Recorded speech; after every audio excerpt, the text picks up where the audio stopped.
మీకు heart attack రావడం ఏంటండి? మీరంత జాగ్రత్తగా ఉంటారు. అసలు ఏం జరిగింది? ఆ రోజు లంచ్ తర్వాత నుంచి కొద్దిగా అనీజీగానే ఉంది.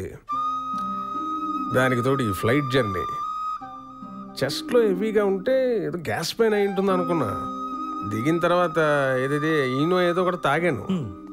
కార్ డ్రైవ్ చేస్తుంటే ఈ ఎడంచి విపరీతంగా లాగడం మొదలైంది. నాకు అర్థమైపోయింది, నా పని అయిపోయిందని అనిపించింది. ఈ లాక్ ఓపెన్ చేయాలనుకుంటున్నాను, డోర్ ఓపెన్ చేయాలనుకుంటున్నాను, కానీ ఎవరన్నా హెల్ప్ చేస్తే బాగున్నా అనుకుంటున్నాను. కానీ నేనేం చేయలేకపోతున్నా. I was not able to do anything అనమాట. అదిగో అప్పుడు వచ్చాడు టైం కథను. అద్దం బద్దలు కొట్టడం, హాస్పిటల్కి తీసుకెళ్ళడం అన్నీ నాకేదో ఒక కంబెండ్ గోలా తెలుస్తుంది అంతే.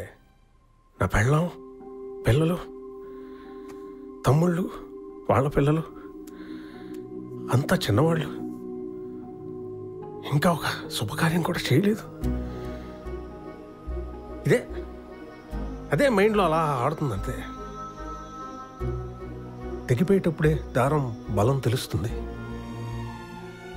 వెళ్ళిపోయేటప్పుడే బంధం విలువ తెలుస్తుందంటే నిజమే. నా కోసమే కాదు, మా వాళ్ళ కోసం వచ్చాడు అతను. Thank you. ఏం చెప్పగలను ఇంతకన్నా?